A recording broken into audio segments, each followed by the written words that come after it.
நம்முடைய பிதாவாகிய கடவுளாலும் நமது அன்பின் கர்த்தர் இயேசு கிறிஸ்துடைய இனிதான நாமத்தினாலும் இந்த நாளிலும் கூட கூடி வந்திருக்கிறதான சகோதர சகோதரிகளுக்கு அன்பின் வாழ்த்துக்களை முதலாவது நான் தெரிவித்துக் கொள்கிறேன். இந்த ஒரு பாடம் யாக்கோபு நிருபங்கள் என்ற ஒரு தலைப்பின் கீழாக நாம் அதனுடைய தொடர்ச்சியாக பார்க்க இருக்கிறோம். கடைசியாக நாம் எடுத்த பாடத்தும் நினைவிற்கு இருப்பது மிக கடினம். யாக்கோபு 1ஆம் அதிகாரம், அதுக்கப்புறம் பார்த்திங்கன்னா 2-3 முடிச்சாச்சு. இப்போ 4வது அதிகாரம் முழுவதுமாக கடவுள் பார்க்க கிருபை செய்வாராக என்ற விஷயத்தை கருத்தில் கொண்டு நாம் இன்று நாளிலும் கூட பார்க்கலாம். 4வது அதிகாரத்தில் இருக்கக்கூடிய சில டைட்டில்ஸ், சப்டைட்டில்ஸ்னு சொல்லுவாங்க ஆங்கிலத்தில், அந்த சப்டைட்டில்ஸ் மட்டும் நம்ம பார்க்கலாம். பாருங்கள், 4வது அதிகாரத்தில் 1 முதல் 10 வரை உள்ள வசனங்கள் எதை பற்றி அங்கே பேசுகிறது என்றால் அந்த தீமை நீங்கள் புரிஞ்சுக்கணும். இல்லைனா நம்ம ஃபுல்லாக 17 வசனங்கள் இருக்குது. 4ஆம் அதிகாரத்தில் மொத்தமாக 17 வசனங்கள் இருக்குது. 17 வசனங்களையும் நம்ம படித்து பார்த்துட்டு பேசினோம்னா அது 2 மணி நேரம் ஆகி போயிடும். ஸோ அதை நம்ம அப்படி வாசிக்காமல் ஒரு சப்டைட்டில்ஸுடைய தீம் மட்டும் நான் உங்களுக்கு சொல்கிறேன். 4வது அதிகாரத்தில் 1 முதல் 10 வரை உள்ள வசனங்கள் எதை பற்றி பேசுது அப்படின்னா உலகத்தோடு உள்ள நட்பு பற்றி அது டைட்டிலாக அங்கே வச்சுருக்குது. 2வது பார்த்தீங்கன்னா 11 மற்றும் 12 எதை பற்றி பேசிட்டு இருக்கிறது அப்படின்னா குற்றம் காண்போருக்கான எச்சரிக்கை. அப்புறம் 13லேருந்து 17 வரை உள்ள வசனங்கள் அப்படின்னா வீம்பு பேசுவோருக்கான எச்சரிக்கை. ஸோ இது வந்து ஒரு எச்சரிக்கை பாடமாக இருக்கும் நிருபங்களில். ஆகவே இது கொஞ்சம் நீங்கள் ரொம்ப கவனமாக இருக்கணும். உங்களுக்கு புரியாத மாதிரி தான் இருக்கும், ஆனால் கருத்தில் கொள்ளும்போது அது கண்டிப்பாக ஆவிக்குரிய ரீதியில் ரொம்ப அது ஸ்பெஷலாக இருக்கும் அப்படின்னு நம்ம விசுவாசிக்கிறோம். சரி, இப்போ நம்ம பாடத்துக்குள்ளார கடந்து போகலாம். முதலாவது நாம் பார்க்கலாம், யாக்கோபு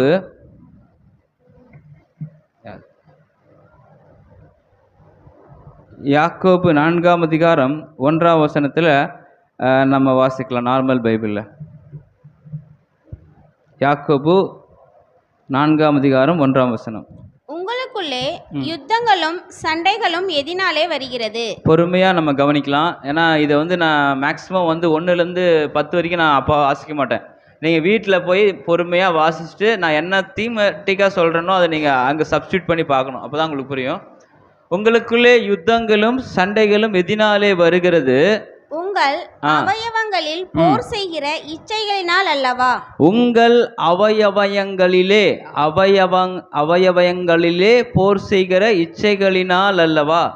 அப்போ இன்னைக்கு வருகிற கூடிய பிரச்சனைகள் வந்து எதனால வருதுன்னு இதுக்கு கேள்வியாகவும் இருக்கு, பதிலாகவும் இருக்குது வசனம். அப்படிதானே இருக்கு இல்லையா? ரொம்ப டயர்டாக சாப்பிட்டு ஒரு மாதிரி இருக்கும், நம்மளுக்கு அப்படியே ஒரு மாதிரி மதன் இருக்கும்.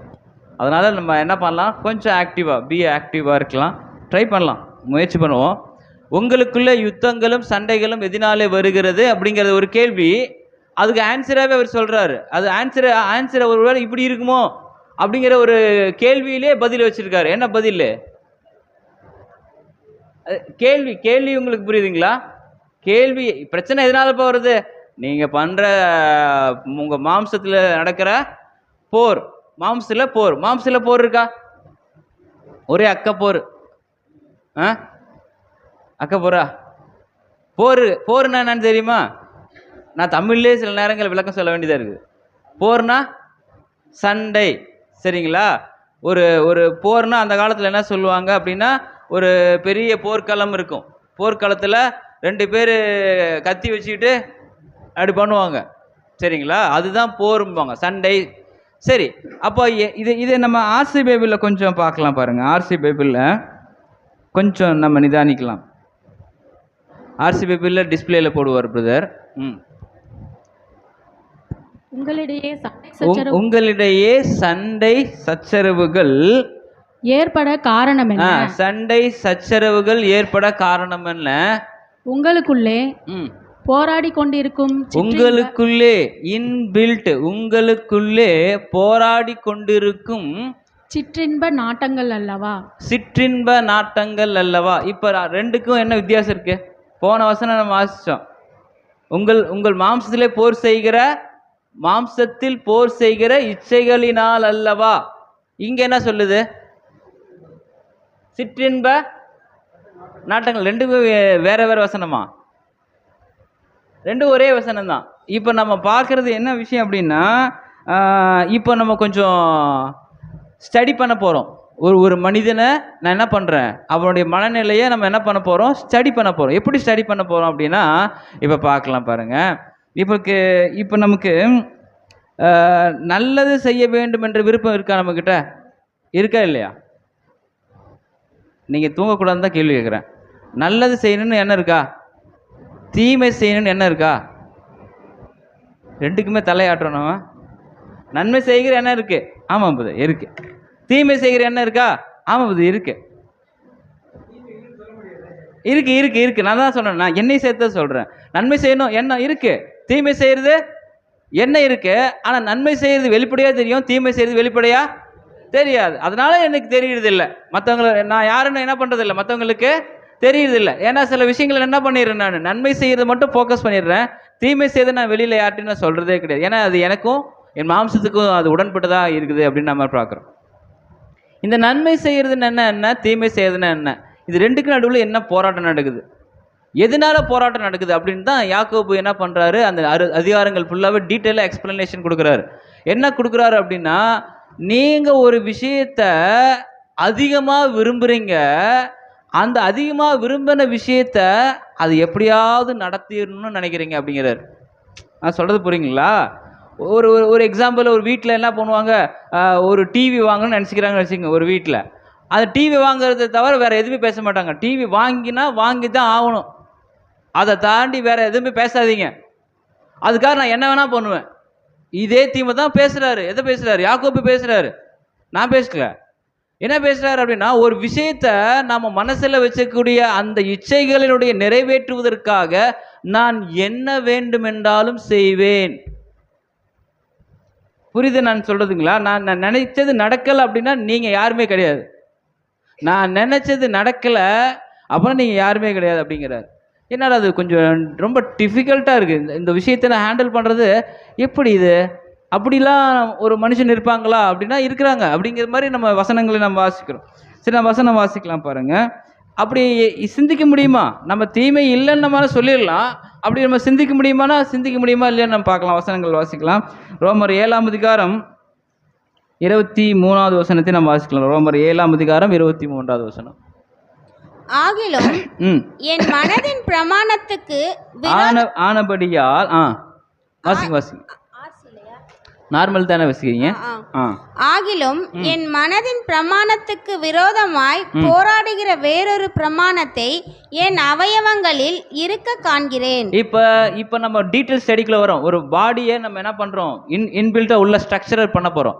என் மனதின் பிரமாணத்துக்கு விரோதமாய் போராடுகிற என் மனதின் பிரமாணம்னு ஒன்று இருக்கு. என்ன பிரமாணம்? மனதின் பிரமாணத்துக்கு விரோதமாய் போராடுகிற வேறொரு பிரமாணத்தை என் அவயவங்களில் இருக்க காண்கிறேன்.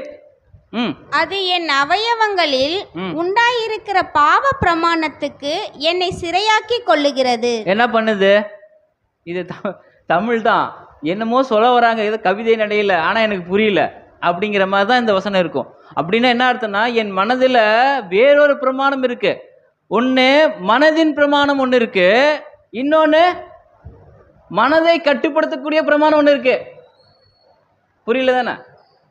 மனதின் பிரமாணம்னா புரியுது, மனதை கட்டுப்படுத்தக்கூடிய பிரமாணம் எது? அப்ப மனதின் பிரமாணம் எது?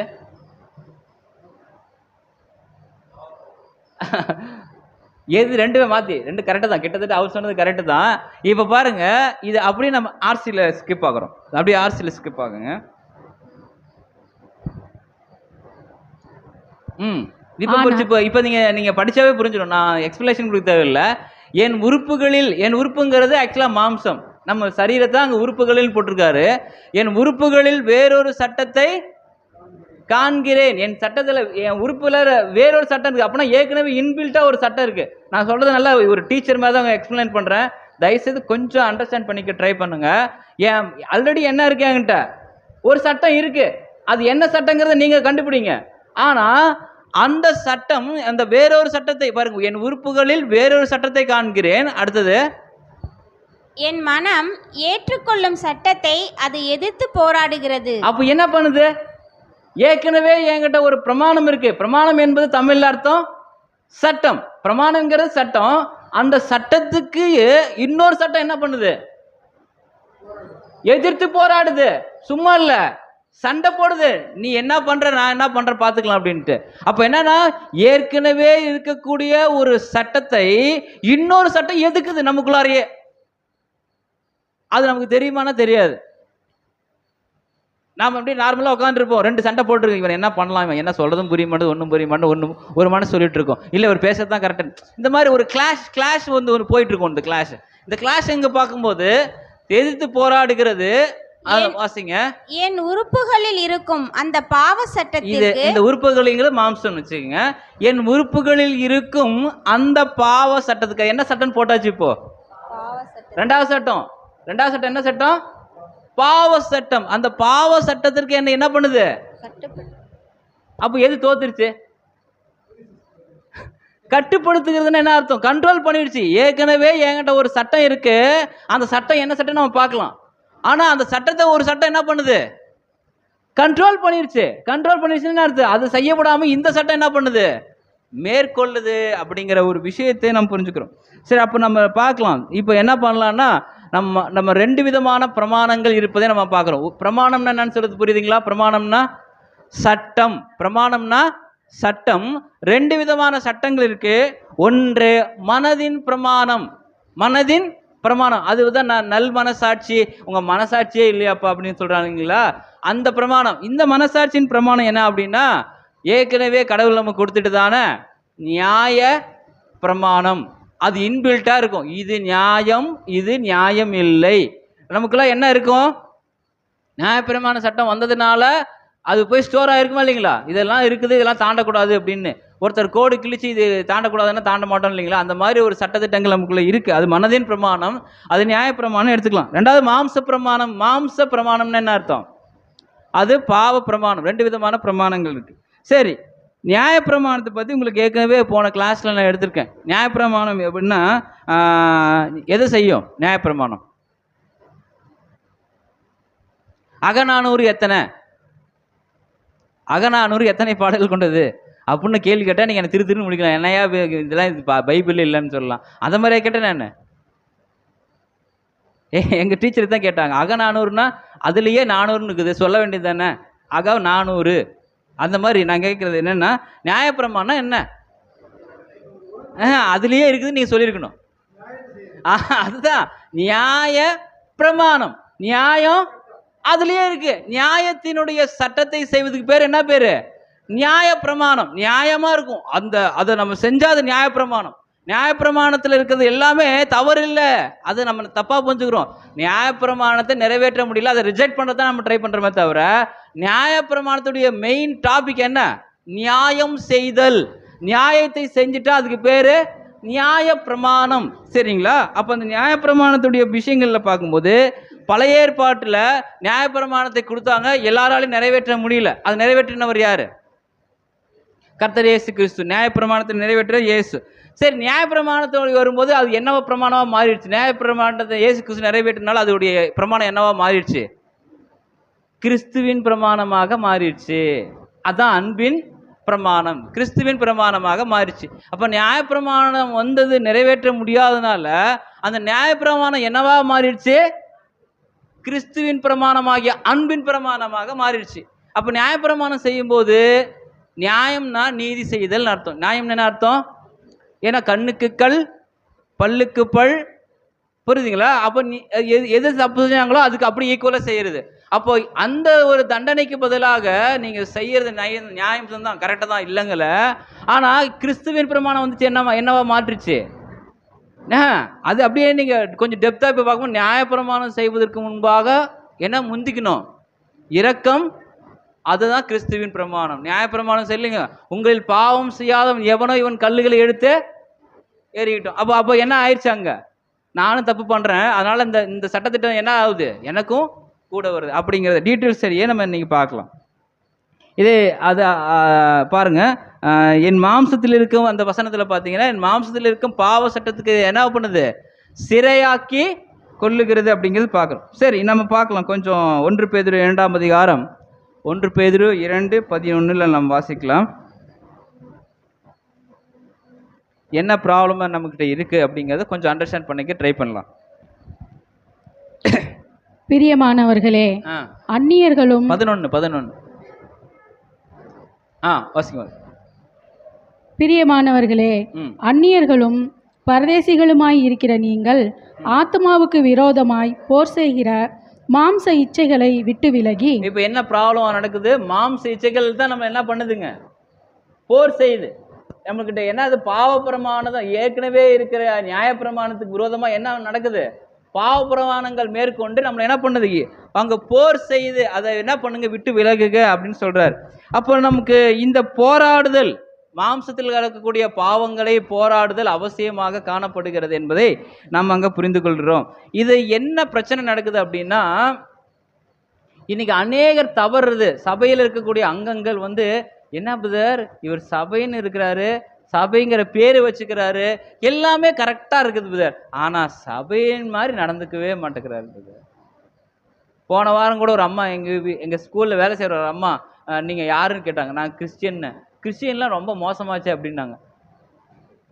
என்ன என் பேரை கேட்டோன்னே சொல்கிறீங்களாம்மா இல்லை அப்படின்னு கேட்டேன். இல்லை, அவங்க பக்கத்தில் எல்லாம் அப்படி தான் நடந்துக்கிறாங்க, அதனால் எனக்கு இந்த கிறிஸ்டியனாகவே பிடிக்க மாட்டேங்குது. அப்போன்னா என்ன அர்த்தம்? அவங்க கிறிஸ்டியன்னா என்ன ஆயிடுச்சு அவங்களுக்குள்ளார? அப்போ என்ன ப்ராப்ளம் அப்படின்னா, இது எல்லாருமே கிறிஸ்டியனா? இல்லை, எல்லாருமே கிறிஸ்டியன் கிடையாது. Those who are not a Christian, அவங்களுடைய கிரியைகள்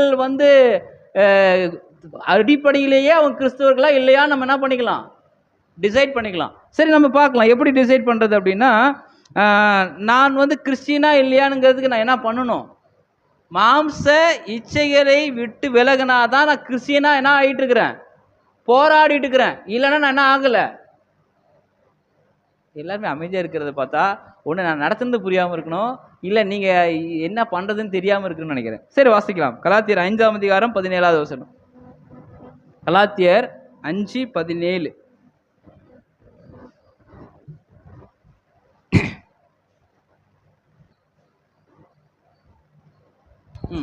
வாசிக்கலாம். மாம்சம் ஆவிக்கு விரோதமாகவும் ஆவி மாம்சத்திற்கு விரோதமாகவும் இச்சிக்கிறது. நீங்கள் இது மேல இருக்கிற டைட்டில் அப்படியே அந்த பகுதியை நீங்க அப்படியே இந்த சப்ஜெக்டோட லிங்க் பண்ணிக்கோங்க.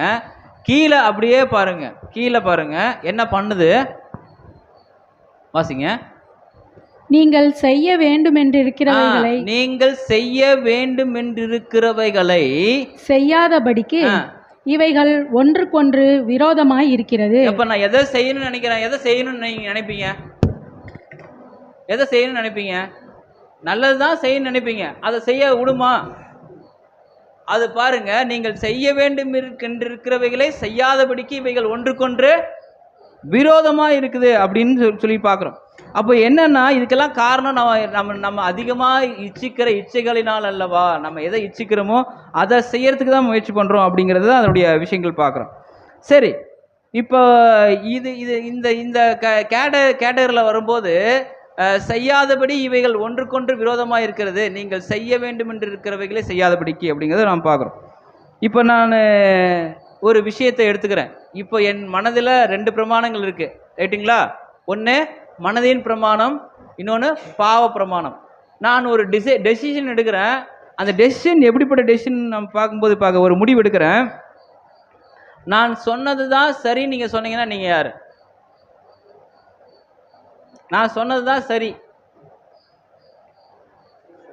இது இல்லை இது கொஞ்சம் டெப்த்து. எப்படின்னா, நான் சொல்வது சரி அல்லது நான் சொல்வது தான் சரி என்று உணர்த்தக்கூடிய ஒரு மனப்பங்கு இருந்துச்சுன்னா நம்ம யார்? நான் சொல்றது சரி, நான் சொல்வது தான் சரி. இது என்ன பிரமாணம்? நீங்கள் எந்த பிரமாணத்துக்குள்ளே வருதுன்னு கண்ட்ரோல் பண்ணி பாருங்க. நீங்கள் நான் ஆன்சர் கூட சொல்ல வேணாம், நான் பிரமாணத்தில் எந்த பிரமாணத்துக்குள்ளே இது அடங்குது அப்படிங்கிறத நீ செக்ரிகேட் பண்ணுங்க.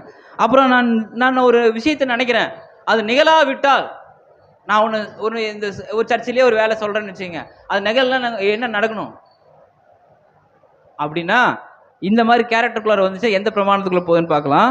கோபத்தை ஏற்படுத்தக்கூடிய ஒரு விஷயமா இருக்குதா நம்ம பார்க்கணும். நான் சொன்னது நடக்கலன்னா உங்களுக்குள்ள கோபம் வருதா? ஒன்று. ரெண்டாவது, தவறான வார்த்தை பேசக்கூடிய முயற்சிக்குதா? ரெண்டாவது. மூணாவது பார்க்கும்போது தீய சிந்தனை உங்களுக்குள்ள வருதா அப்படிங்கிறது யோசனை பண்ணுங்க. அதுவே மாதிரி நடக்கும் வரை நாம் செய்வது சரிதான் என தப்பாக புரிதல் இருக்குதா அப்படிங்கிற ஒரு விஷயத்த நீங்கள் அங்கே மைண்டுக்குள்ளே வச்சுக்கணும்.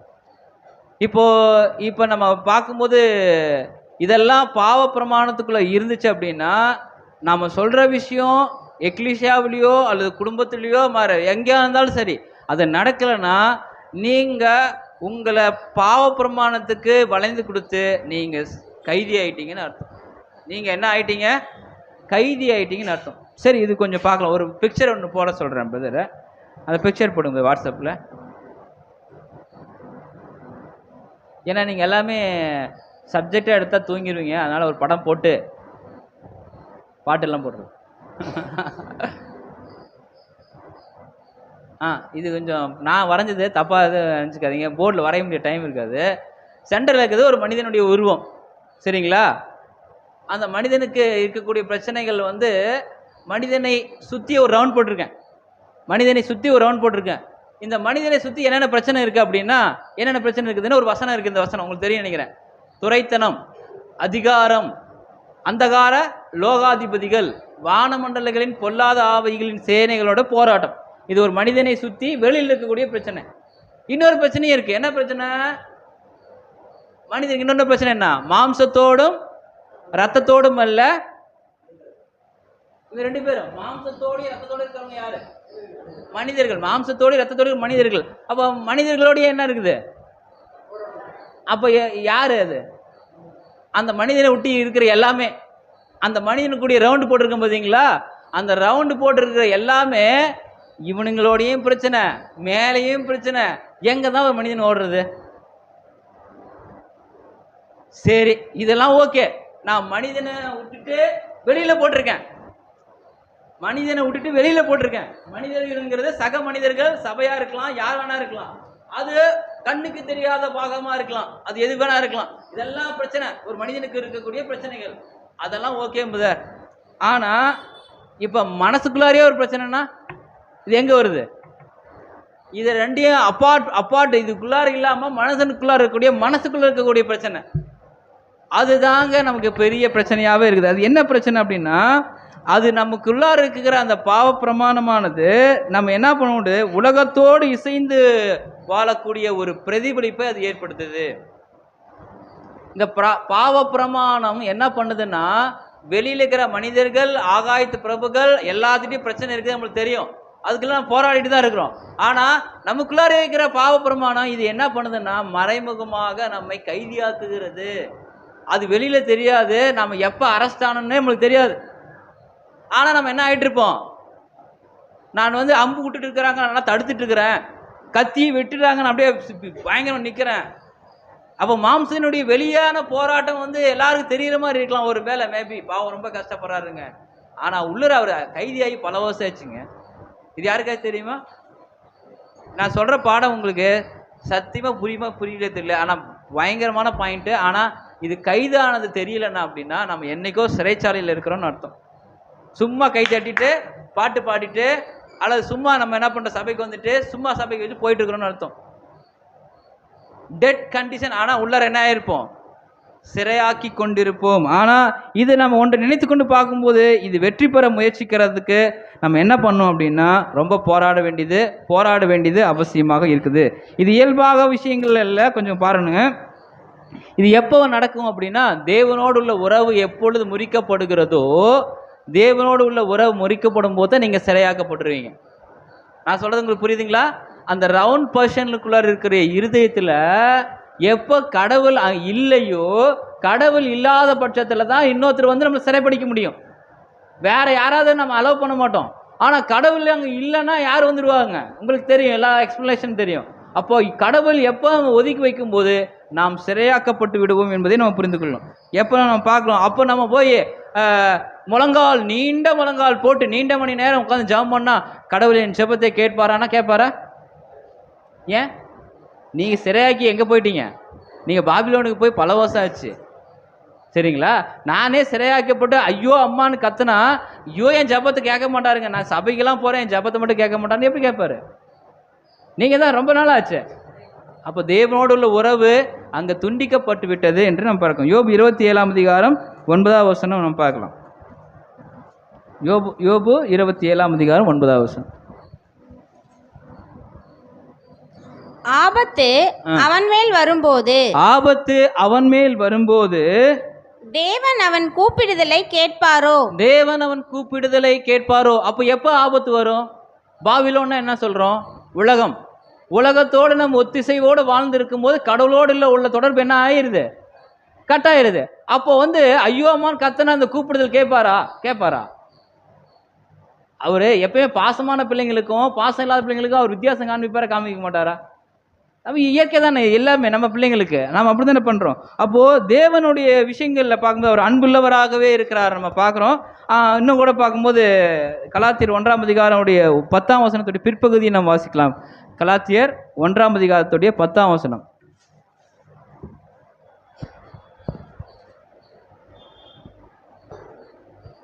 நான் இன்னும் மனுஷரை பிரியப்படுத்துகிறவனாய்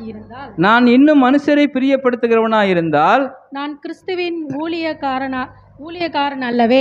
நான் கிறிஸ்துவின் ஊழியக்காரன் அல்லவே. அப்போ நமது விருப்பம் பார்க்கும்போது யாரை பிரியப்படுத்துறதுக்கு நம்ம இருதயத்தை ஆதாயப்படுத்தி வைத்துக் கொள்ள வேண்டும் என்றால் கடவுளை பிரியப்படுத்துவதற்குண்டான வழிவாசல்களை வேலைகளை நாம் செய்யும் போது அந்த விருப்பங்களை நம்ம செக் பண்ணி பார்க்குறோம். மனுஷரை பிரியப்படுத்தினால் நமக்கு என்ன ஆயிரும்? தேவனுக்கு பகையனாகிறோம் என்று வசனம் சொல்லுது. மனுஷரை பிரியப்படுத்தினா என்ன ஆயிரும்? நீங்கள் என்ன பாராட்டுங்கிறதுக்காக நம்ம உங்களுக்கு நல்லபடி பேசினா உங்களுக்கு எப்படி இருக்கும்? நல்லா இருக்கும். ஆனால் நீங்கள் நல்லா இருக்குன்னு சொல்லி நான் திட்டி பேசணுன்னா அன்னைக்கே நான் மனுஷன் என்ன ஆயிடுவேன்? எதிரி ஆயிடுவேன். ஆனால் தேவனுக்கு சிநேகிதன் ஆயிடுவேன். நீங்கள் நல்லா இருக்குன்னு நான் நினச்சேன்னா அது நல்ல விஷயங்களில் சேருது அப்படிங்கிறத நம்ம பார்க்குறோம். இப்போ இதே விஷயங்களில் நம்ம பார்க்கும்போது யாக்கோபு 4:5 ஆர்சி பைபிளில் வாசிக்கணும். யாக்கோபு 4:5 கடவுளுடைய சிந்தனை எப்படிப்பட்டதாக இருக்குதுன்னு நம்ம பார்க்கலாம். நாம் எப்படி இருக்கிறோம், அவர் எப்படிப்பட்ட சிந்தை உள்ளவராக இருக்கிறார் அப்படின்னு நம்ம பார்க்குறோம். யாக்கோபு 4:5 கொஞ்சம் லேட்டாக பரவாயில்ல எடுங்க. ஆர்சி இப்போ இதை ஆர்சி பைபிள் தமிழ் பைபிளில் அந்தளவுக்கு எளிதாக புரிந்து கொள்ளக்கூடிய வகையில் இருக்காது. ஆர்சி பைபிளில் இது கொஞ்சம் இருக்குமான்னு அந்த வேர்டு எழுதுனவங்க எப்படி எழுதிருக்காங்க பாருங்க. வசனம் வாசிங்க. அல்லது மனித உள்ளத்திற்காக கடவுள் பேராவலோடு ஏங்குகிறார். எதுக்காக? நம்மகிட்ட அவர் என்ன பண்றாரு? அவருடைய அதாவது தேவன், நாமளே தேவனுடைய ஆளுன்னு அவர் வசிக்கிறது ரெடி ஆகுறாரு. ஆனா நாம என்ன பண்றோம்? உலகத்தோடு உள்ள நட்போடு இருந்தோம்னா என்ன ஆயிரும்? இருக்க முடியாது. அப்புறம் அதற்கு அவர் அளிக்கும் அருளோ மேலானது என மறைநூல் சொல்வது வீணென நினைக்கிறீர்களா? அப்போ கடவுள் என்ன பண்றாரு அப்படின்னா, கடவுளோடு நட்பு வேண்டுமானால் நாம உலகத்தோடு நட்பு கூடாது. அவ்வளவுதான். கடவுளோடு உள்ள நட்பு என்னன்னா உலகத்தோட நட்பு கூடாது. அப்படி உலகத்தோடு நட்பு இருந்துச்சுன்னா பெருமையும் மேட்டுமையும் அங்கே வந்துவிடும் என்பதை நாங்கள் புரிந்து கொள்கிறோம். சரி, இப்போ நம்ம கடவுளோடு உள்ள நட்பு பற்றி ஒரு டயக்ராம் நான் போட்டிருக்கேன். அது இருக்காதுன்னு தெரியல, பாருங்கள். டயக்ராம் மட்டும் உங்களுக்கு எக்ஸ்ப்ளனேஷன் கொடுக்குறேன், நீங்கள் பாருங்கள். கடவுளோடு உள்ள நட்பு நான் ஒரு டயக்ராம் போட்டிருக்கேன். இது ஒரு ஃப்ளோ சார்ட் மாதிரி இருக்கும்.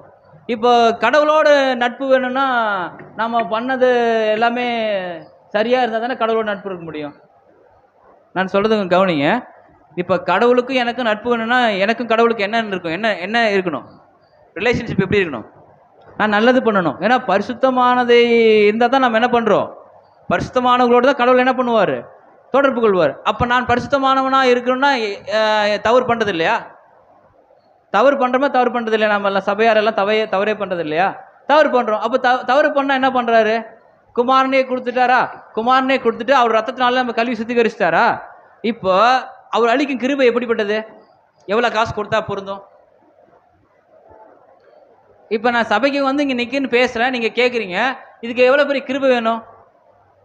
சரிங்களா? ரெண்டுமே பார்த்தீங்கன்னா கிருபையின் அடிப்படையில் இருக்குதும். அவர் எவ்வளோ கிருபை அளிக்கிறார் அப்படின்னா, நம்ம கடவுளோடு உள்ள தொடர்பு வேணும்னா அவர் அதிகமான கிருபையை அளித்தால் மட்டும்தான் முடியும். சாத்தியம் இல்லைன்னா சாத்தியமே கிடையாது. அதுதான் அந்த வசனம் பார்க்குறோம். கடவுளோடு உள்ள நட்பு அதிகமான கிருபை அளித்து சேர்த்து கொள்கிறார். கிருபை மட்டும் இல்லை அப்படின்னா கண்டிப்பாக நம்மளை விட்டேஞ்சிருவார், எங்கேயாச்சும் தூக்கி போங்கடா நீங்களும் உங்களுக்கு சொல் பேச்சே கேட்க மாட்டாங்க அப்படின்ட்டு. ஆனால் அவர் என்ன பண்ணுறாரு, நம்ம போனால் போதுன்னு அதிகமான கிருபையை அளிக்கிறார். சாதாரண கிருபை இல்லை, அதிகமான கிருபையை அளிக்கிறதுனால அவர் என்ன பண்ணுறாருன்னா, நாம் என்ன பண்ணலாம், கிருபை அளிச்சிட்டாரு, சேர்த்துக்கிட்டாரு. நம்ம சேர்த்துக்கிட்டா என்ன பண்ணணும், பணிஞ்சு வாழணும்னா எய்த்து வாழணுமா? பணிந்து வாழ்ந்தோம், கடவுளுக்கு பணிதல் தான் ஏற்றது.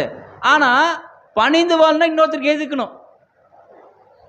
பணிந்து வாழுதல் ஒன்று, எதுக்குன்னு ஒன்று. யாருக்கு பணியணும், யாருக்கு எதுக்கணும். இப்போ நம்ம கடவுளுக்கு தான் எதுக்குற மாதிரி நம்முடைய வாழ்நிலை போச்சுன்னா நாம் சிறைச்சாலையில் இருக்கிறோம்.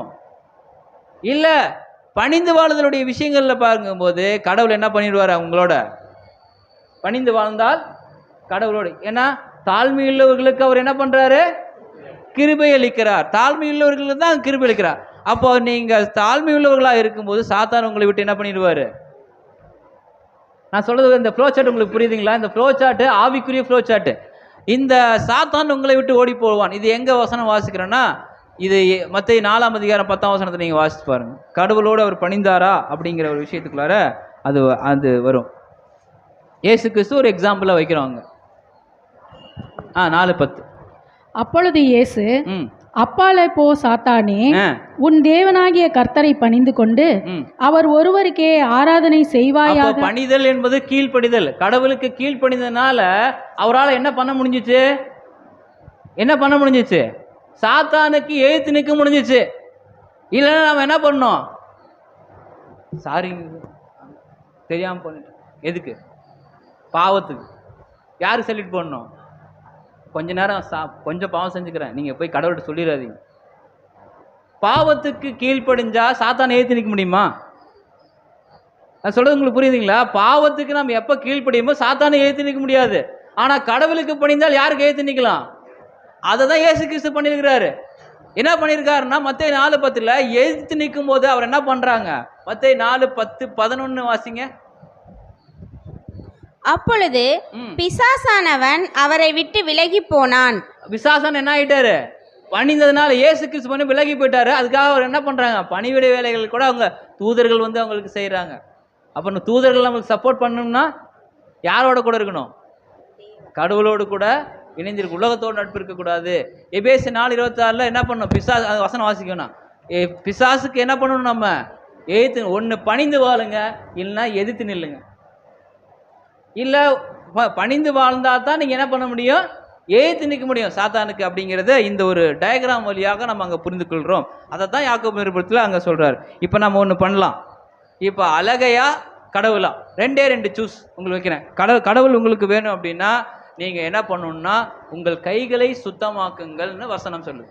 உங்கள் கைகளை என்ன பண்ணுங்க, சுத்தமாக. ஏன் கைகளை சுத்தமாகணும், உள்ளங்களையும் சுத்தமாக்கணும், கைகளையும் சுத்தமாக்கணும். இந்த கைகள் எதுக்கு அடையாளமாகுது, கிரியைகள், வேலைகள். அப்போ இந்த வேலைகள் செய்யும் போது இது ரத்தக்கரை படிஞ்ச கைன்னு சொல்லுவாங்க இல்லைங்களா? ரத்தக்கரை படிஞ்சிச்சுன்னா ரத்தக்கரையே இருக்கிறதா, கையில் ரத்தக்கரை படிஞ்ச கை அப்படின்னா என்ன அர்த்தம், பாவம் செய்த கைன்னு அர்த்தம். புரியுதுங்களா? இப்போ அப்போஸ்தலன் பவுல் வந்து ஸ்தேவானுடைய கொலைக்கு வந்து காரணமாக இருக்கும்போது அவர் ரத்தக்கரையா இருந்துச்சு அவர்கிட்ட. ஆனால் அது காரணக்கர்த்தாவா ஆயிட்டாருங்களா, அவர் ரத்தத்துக்கு இவர் உடன் பங்காளி ஆயிட்டார். அப்போ இந்த கைகளை சுத்திகரிகள்னா பாவத்துக்கு ஏதுவாக, ரத்தத்துக்கு ஏதுவாக, ரத்தம் சிந்துதலுக்கு ஏதுவாக. ரத்தம் சிந்துதல்னா என்ன நடக்கும், கொஞ்சம் கஷ்டம்தான். ரத்தம் சிந்துதல்னா என்ன நடந்திருக்கணும், கொலை நடந்திருக்கணும். புரியுதுங்களா? அப்போ கொலைக்கேற்ற விஷயங்களை நம்ம கைகள் கிரியைகளால செய்திருந்தா தேவனோடு உள்ள உறவு அங்கே இருக்காது. அதை நான் புரிஞ்சுக்கணும். ஏசாயா 1ஆம் அதிகாரம் 15வது வசனத்தில் அவர் அந்த பைபிளில் எக்ஸ்பிளனேஷன் கொடுக்குறாங்க பாருங்க, பயங்கரமாக இருக்கும்.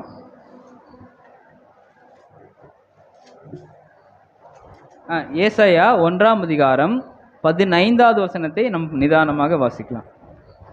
நீங்கள் உங்கள் கைகளை விரித்தாலும் என் கண்களை உங்களை விட்டு மறைக்கிறேன். நீங்கள் கைகளை தூக்கி ஜெபம் பண்ணலான்னு சொல்லி ஐயோன்னு கத்துனீங்கன்னா கூட நான் என்ன பண்றேன், உங்களை பார்த்து நான் என்ன பண்றேன், கண்ணை எப்படி இருக்கும் நமக்கு நினைச்சு பாருங்க. நமக்கு ஒரே ஒரு கதி யாரு, கடவுள் தான்.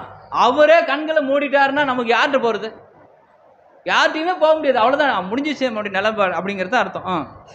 நீங்கள் மிகுதியாய் ஜெபம் பண்ணினாலும் கேளேன். உங்கள் கைகள் இரத்தத்தினால் நிறைந்திருக்கிறது. உங்கள் கைகள் எப்படி இருக்குது? இரத்தத்தினால் நிறைந்திருக்கிறது. உங்களை கழுவி சுத்திகரியுங்கள். கழுவி சுத்திகரியுங்கள், பரிசுத்தமாக்குங்கள். நீங்க பரிசுத்தமாகும் போது கடவுள் என்ன பண்ணுவார்னா, உங்களோடு அங்க இருக்கிறதுக்கு நீங்க என்ன பண்ணுங்க அப்படின்னா, மனம் திரும்பி துக்கித்து அழுங்கள், தாழ்மைப்படுங்கள் தான் யாக்கோபு நிருபத்தில் அது எழுதுறாரு. இந்த வசனத்துக்குடைய விளக்கம் தான். இருண்டவனும் வேண்டாம் உங்களுக்கு. கடவுளா சாத்தானா? ஒன்று கடவுள் பக்கம் வந்துடுங்க, இல்லைன்னா சாத்தான் பக்கம் போயிடும். கடவுளோடு இருந்தீங்கன்னா பணிந்து வாழணும். பணிந்து வாழ்ந்தீங்கன்னா என்ன இருக்கும்? பரிசுத்த வாழ்க்கை இருக்கும். பரிசுத்த வாழ்க்கை இருந்தால் சாத்தானுக்கு எழுத்து நிற்கலாம். அவ்வளோதான், சிம்பிள் லாஜிக். இது யாக்கோபுல 2 மனம் வேண்டாம்னு சொல்லி அந்த வசனத்தில் பின்பகுதி வரும். இதை யோபு 22ஆம் அதிகாரம் 29 மற்றும் 30 நம்ம வாசிக்கலாம் பாருங்க. யோபு 22ஆம் அதிகாரம் 29 மற்றும் 30. மனுஷர் ஒடுக்கப்படும் போது திடப்பட கடவர்கள் என்று நீர் சொல்ல தாழ்ந்தோர் ரட்சிக்கப்படுவார்கள். அப்போ இது கொஞ்சம் புரியாது உங்களுக்கு. இது ஆர்சி பைபிளில் நீங்கள் வாசிக்க வேணாம். குற்றமற்றிராதவனையும் கூட அவர் விடுவிப்பார், அவன் கைகளின் தூய்மையாய் மீட்கப்படுவார். நான் ஆர்சியில் வாசிப்பாருங்க. இது கொஞ்சம் ஏன் அப்படின்னா, கைகளில் சுத்தம் எதின் அடிப்படையில் இருக்குது அப்படிங்கிறதுக்கு அது ஒரு எக்ஸ்பிளேஷன் கொடுக்குறாரு பாருங்க. 30 வாசி. 30 இதில் 30 எடுத்து. குற்றவாளிகளையும் அவர் விடுவிப்பார், அவர்கள் உம் கைகளின் தூய்மையால் மீட்கப்படுவர். அப்ப நாம எவ்வளவா தப்பா பண்ணவங்களும் இருக்கிறோம், இருந்தாலும் மீட்கப்படுவோம். எதன் அடிப்படையில்? கைகளினுடைய தூய்மையின் அடிப்படையில் மீட்கப்படுவீர்கள் அப்படிங்கிறார். இதுவரைக்கும் நம்ம பார்த்தது யாக்கோபு 1ஆம் அதிகாரத்திலிருந்து 10ஆம் வசனம் வரைக்கும் அதுக்கு இருக்கிற காரியங்களுடைய விளக்கங்கள் தான் நான் உங்களுக்கு இவ்வளோ டீட்டெயிலாக வெளியில் போய் எக்ஸ்ப்ளனேஷன் கொடுத்துருக்குறேன். நீங்கள் அப்புறமேட்டு 1லேருந்து 10 வரைக்கும் பார்த்தீங்கன்னா அதே தான் அங்கே எழுதப்பட்டிருக்கும். பணிதல், உலகத்தோடு நட்பு, அதுக்குண்டான டீட்டெயில்ஸ் எல்லாமே யாக்கோபு 1ஆம் அதிகாரம் 10 வரைக்கும் உள்ள வசனங்களை நான் பார்த்தோம். இப்போ அடுத்த பகுதிக்குள்ளே நம்ம கடந்து போகிறோம் பாருங்கள். பிறரிடம் குற்றம் காண்போருக்கான எச்சரிக்கை, அடுத்த பகுதி. இது எங்கே வாசிக்கிறோன்னா நம்ம வாசிச்சிடலாம். யாக்கோபு 4ஆம் அதிகாரம் 11 மற்றும் 12 நம்ம வாசிக்கலாம். சகோதரரே, ஒருவருக்கொருவர் விரோதமாய் பேசாதிருங்கள். சகோதரனுக்கு விரோதமாய் பேசி தன் சகோதரனை குற்றப்படுத்துகிறவன் நியாய பிரமாணத்திற்கு விரோதமாய் பேசி நியாய பிரமாணத்தை குற்றப்படுத்துகிறான். நியாய பிரமாணத்தை குற்றப்படுத்துவாயானால் நீ நியாய பிரமாணத்தின்படி செய்கிறவனாய் இராமல் அதற்கு நியாயாதிபதியாய் இருப்பாய். இது ரொம்ப டஃப். இது கொஞ்சம் புரிஞ்சுக்கிறதுக்கு நீங்கள் என்னோட கூட கொஞ்சம் வரணும். என்னோட கூட வந்தீங்கன்னா தான் புரியும். இப்போது பார்க்கலாம். ஒரு ரூல்ஸ் என்ன தெரியுமா உங்களுக்கு? ரூல்ஸ் என்ன தெரியுமா? விதிமுறைகள் அல்லது கட்டுப்பாடுகள் சொல்லலாம். கட்டுப்பாடுகள்லாம் கூட கரெக்டாக தான் இருக்கும். இப்போ இந்த ரூல்ஸ் போட்டால் தான் நம்மளுக்கு என்ன பண்ணுவோம்? ஃபாலோ பண்ணுவோம். ரூல்ஸ்னாவே என்ன பண்ணுவோம்? அதுக்கு பேர் ரூல்ஸ், பேர் ஃபாலோ பண்ணுறது. இதுக்கு நம்ம ஒரு எக்ஸாம்பிள் எங்கே பார்க்கலாம்? டிராஃபிக் தான் ரூல். நம்ம தெரிஞ்ச டிராஃபிக் ரூல்ஸ் ஃபாலோ பண்ணுங்க அப்படிமோ. டிராஃபிக்கில் ஸ்டாப் லைட் போட்டால் என்ன பண்ணணும்? டக்குன்னு பறஞ்சிடும். அப்படியே வண்டி வேகமாக ஓட்டிட்டு அடுத்ததில் போயிடணுமா? டிராஃபிக்லாம் என்ன பண்ணணும்? ஸ்டாப் லைட் போட்டால் தெரியுதான்னு பார்க்குறேன். மஞ்சள் லைட்டு வண்டி ஸ்டார்ட் பண்ணி ரெடியாக வச்சுக்கணுமா? கவனம். பச்சை போயிடணும். இது நம்ம ரூல்ஸ் தெரியுதா இல்லைங்களா? ஜென்ரலாகவே ரூல்ஸ். லெஃப்ட் சைடு வரும்போது இண்டிகேட்டர் போடணும், ரைட் சைடு போகும்போது ரைட் இண்டிகேட்டர் போடணும். இதெல்லாம் நமக்கு டிராஃபிக் ரூல்ஸு. சரி, அப்போ டிராஃபிக் ரூல்ஸு சொல்லலைன்னா நம்ம அதை ஃபாலோ பண்ண தேவையில்லை. இப்போ நம்ம போட்டுக்கிறது விஷயம் பார்க்கும்போது இப்போது நிறைய விதிமுறைகள் விளையாட்டுக்கு இருக்குது. அதை ஃபாலோ பண்ணால் தான் அது கரெக்டாக இருக்கும் அப்படிங்கிறது பார்க்கும். அப்போது ஒரு ஸ்லைட் நான் உங்களுக்கு காமிக்கிறேன் பாருங்கள். அந்த ஸ்லைடு பாருங்கள். உங்களுக்கு அடுத்த ஸ்லைடு. இது இந்த ஸ்லைடு பாருங்கள். குற்றம் அப்படிங்கிற ஒரு விஷயம் உங்களுக்கு யார் சொன்னாங்க? பொறும் அவசரப்பாருங்க. குற்றங்கிறது யார் சொன்னாங்க உங்களுக்கு? இல்லை, இது தப்பு தவறு, இது குற்றம்னு உங்களுக்கு யார் சொன்னாங்க? அது நியாயப்பிரமாணம் தான். நீ சொல்கிறது கரெக்டு தான். நியாயப்பிரமாணம் தான் உங்களுக்கு குற்றம்னு சொன்னிச்சு. அதுதான் சொல்கிறேன். ரூல்ஸ் யார் உங்களுக்கு சொன்னது? ரூல்ஸ் ஃபஸ்ட்டு போட்டது யார்? அது வரைக்கும் குற்றம் குறையாக தெரிஞ்சிச்சு நமக்கு வாய்ப்பே இல்லை. ஏன்னா நம்ம எப்படி வேணால் வாழ்ந்துக்கலாம். இப்போ உலகத்தாருக்கு இது தப்பு, இது ரைட்டுன்னு போய் சொன்னீங்கன்னா நியாயப்பிரமாணத்தை ஃபாலோ பண்ணுங்க. நியாயப்பிரமாணம் தெரியாது, ஒன்றும் தெரியாது, யார் அப்படி பண்ணுறீங்க அப்படின்னு சொல்லுவாங்க இல்லைங்களா? அப்போ குற்றம்னு உங்களுக்கு யாருக்கு சொன்னாங்க? அப்போ சரி தவறுங்கிறது எப்போ வந்துச்சு? குற்றங்கிறதுக்கு தெரிஞ்சது அடிப்படை நியாயப்பிரமாணம். நியாயப்பிரமாணம் வந்தபோது தான் இது சரி இது தவறுன்னு நமக்கு தெரிய ஆரம்பிச்சிச்சு. அது வரைக்கும் நம்ம என்னதான் பண்ணிட்டு இருக்கலாம், அதுக்கு முன்னாடி இருக்கிற விஷயங்களை பற்றி பிரச்சனை கிடையாது. அப்போ குற்றங்கிறது இது பாவம் இது பாவம் இல்லைன்னு உங்களுக்கு எப்போ தெரிய ஆரம்பிக்குதோ அப்போ நீங்கள் நியாயப்பிரமாணத்துக்கு கீழே ரூல்ஸுக்குள்ளே கீழே வந்துட்டீங்க. Under the rules, you are all under the rules. அப்படின்னா நியாயப்பிரமாணம் உங்களுக்குள்ள வேலை செய்யலைன்னா நீங்கள் குற்றம் இது தப்பு சரின்னு பார்க்கணும்னு அவசியமே கிடையாது. வசனம் வாசிச்சு பாருங்க, ரோமர் 2:18. நியாயப்பிரமாணத்தினால் உபதேசிக்கப்பட்டவனாய் அவருடைய சித்தத்தை அறிந்து நன்மை தீமை இன்னதென்று இப்ப புரிஞ்சுக்கிறாயே. பைபிள் வசனம் காமிச்சிருங்க. இதுல வசனம் வாசிக்கும் போது இதை நம்ம கொஞ்சம் தெளிவாகவே அங்கே போட்டிருக்கோம். எதன் அடிப்படையில் அது நியாயம் இது நியாயம் இல்லைன்னு நம்ம கண்டுபிடிக்கிறோம் அப்படின்னா வெளியே போயிட்டு தான் வரணும். அது அப்படிதான் லைட்டாக அந்த பைபிளுக்கு இதை எஸ்கேப் பண்ணுறேன். சரி, ஓகே, பரவாயில்ல. இப்போ ரோமர் 2:18 பார்க்கும்போது நியாயப்பிரமாணத்தில் வந்து அடுத்த ஸ்லைடு போய்க்கிறோங்க. இப்போ நியாயப்பிரமாணத்தினுடைய சட்டத்திட்டங்களை பார்க்கும்போது இது தவறு இது பாருங்கள், நியாயப்பிரமாணத்தில் உபதேசிக்கப்பட்டவனா நியாயப்பிரமாணத்தினால் உபதேசிக்கப்பட்டதில் நமக்குள்ளே வந்துருச்சுங்களா? வந்துருச்சு. அவருடைய சித்தத்தை அறிகிறோம். எப்போ எங்கேருந்து அறிஞ்சுக்கிறோம்? சித்தங்கிறது யாருது? யார் போட்ட ரூல்ஸ் இது? நியாயப்பிரமாணம் யாருது? இது புரிஞ்சுச்சு நமக்கு. இதுதான் இதுக்காக தான் தன்னை கேள்வி கேட்குறேன். நியாயப்பிரமாணங்கிறது உபதேசிக்கப்பட்டது, கடவுள் கொடுத்தது. அவருடைய சித்தத்தை அறிகிறது எதன் அடிப்படையில் அறிஞ்சுக்கிறோம்? நியாயப்பிரமாணத்தின் மொழியாக அறிந்து கொள்கிறோம். நன்மை தீமை இன்னதென்று வகையறுக்கிறோமே, இது தப்பு இது சரின்னு எதன் அடிப்படையில் வகையறுக்கிறோம்? நியாயப்பிரமாணம். ஆனால் அது உபயோகிக்கிற முறை தான் இங்கே பிரச்சனையாகவே இருக்குது. நியாயப்பிரமாணத்தை நம்ம எப்படி உபயோகிக்கிறோம் எடுத்து, அதுதான் இங்கே ப்ராப்ளமாக இருக்குது. வசனம் வாசிக்கலாம் பாருங்க, ரோமர் 2:1 மற்றவரிடத்தில் குற்றம் காண்போருக்கான எச்சரிக்கை தான் இந்த பாடத்தோட தலைப்பு. ஆகையால் மற்றவர்களை குற்றவாளியாக தீர்க்கிறவனே நீ யாரானாலும் சரி. மற்றவர்களை குற்றவாளியாக தீர்க்கிறவனே நீ யாரானாலும் சரி. யாரானா இருந்துக்கோ, போக்கு சொல்ல உனக்கு இடமில்லை. நீ குற்றமாக தீர்க்கிறவைகள் எவைகளோ அவைகளை நீயே செய்கிறபடியால் நீ மற்றவர்களை குறித்து சொல்லுகிற தீர்ப்பினாலே உன்னைத்தானே குற்றவாளியாக தீர்க்கிறாய். அப்போ மற்றவர்களை சொல்லுகிற தீர்ப்பு இது என்ன அர்த்தம்? இப்போ நியாயப்பிரமாணத்தை யார் தான் உபயோகிக்கணும்? புரியுதுங்களா? அந்த வசனம் உங்களுக்கு கொஞ்சம் கஷ்டமாக இருக்கும். அதுக்காக நான் ஒரு டயக்ராம் ஃப்ளோ சார்ட் போட்டிருக்கேன். அந்த ஃப்ளோ சார்ட்டுக்குள்ளே வாங்க. அந்த ஃப்ளோ சார்ட் உங்களுக்கு ஓரளவுக்கு புரிஞ்சிடும்னு நினைக்கிறேன்.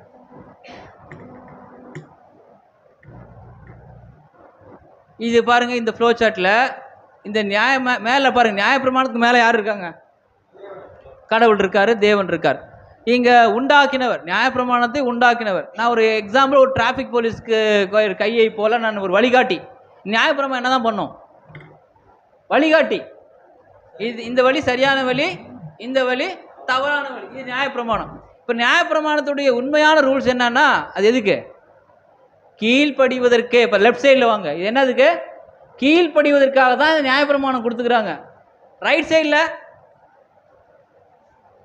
குற்றம் கண்டுபிடிக்க அல்ல. நியாயப்பிரமாணத்துடைய முக்கியமான நோக்கம் என்னன்னா கீழ்ப்படிவதற்கு, குற்றம் கண்டுபிடிக்கல. வழி இதுவே என்று உங்களுக்கு பின்னாலே சொல்லக்கூடிய சத்தம் அது.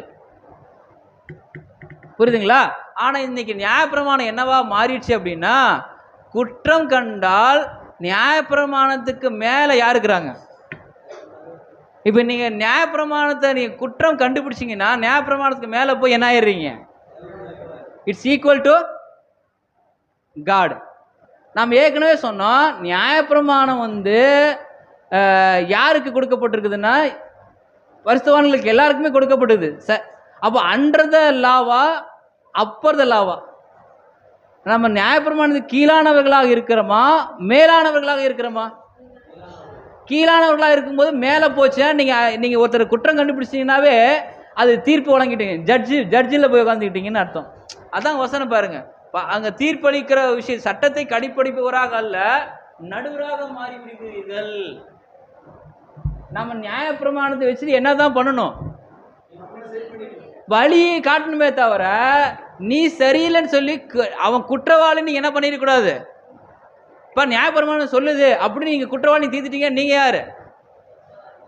கடவுளாக ஏறுறீங்க.